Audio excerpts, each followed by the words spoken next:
Chapter 6 Dinosaur's Belly. Annie, look at this, Jack called. Look what I found. Annie had gone up to the hilltop. She was picking a flower from the magnolia tree. Annie, look, a dandelion, shouted Jack. But Annie wasn't paying attention to Jack. She was staring at something on the other side of the hill. Oh, wow, she said, clutching her magnolia flower. She took off down the hill. Annie, come back, Jack said, but Annie had disappeared. Oh, brother, Jack muttered. He shoved the gold medallion into his jeans pocket.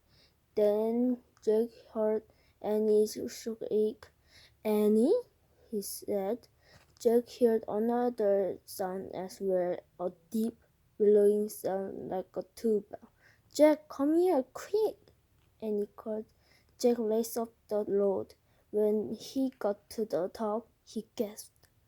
The valley below was filled with big nests, made out of mud.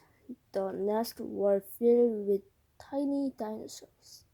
Annie was crouching next to one of the nests. Towering over her was a gigantic dog-billed dinosaur. Don't panic, don't move, said Jack. He stepped slowly down the hill toward Annie. The huge dinosaur was waving her arm and making her tombstone. Jack stopped. He didn't want to get too close. He knelt on the ground. Okay, move toward me slowly, he said. Annie started to stand up. Don't stand, crawl. Clutching her flower, Annie crawled toward Jack. Still blowing, the dog-billed dinosaurs followed her. Annie froze. Keep going, Jack said. Annie started crawling again. Jack inched further down the hill until he was just an arm distant from Annie. He reached up and grabbed her hand. He pulled Annie toward him. Stay down, Jack said. He crouched next to her. Bow your head, pretending to chew. Chew? Said Annie. Yes, said Jack. I read that what you do if a mean dog comes at you. She's no dog, Jack, said Annie. Just chew, said Jack. Jack and Annie both bowed their heads and pretending to chew. Soon the dinosaurs grew quiet. Jack looked up. I don't think she's mad anymore, he said. You saved me, said Annie. Thanks. You have to use your brain, Annie, said Jack. You can't just go running to a nest of babies. There's always a mother nearby. Annie stood up. Annie, don't, said Jack. Too late. Annie held out her magnolia flower to the dinosaurs. I'm sorry I made you worry about your babies, she said. The dinosaurs moved closer to Annie. She grabbed the flower from her hand. She reached for another. No more, said Annie. The dinosaurs let out a sad tuba sound. But there are more flowers up there, Annie said. She pointed to the top of the hill. I'll get you some. Annie hurried up the red hill. The dinosaur ran after her.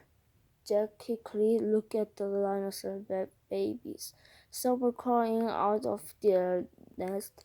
Where were the other mother? Jack wondered. Jack took out the dinosaur book. He flipped through the pages. He found a picture of some dog-billed dinosaurs. He read the caption.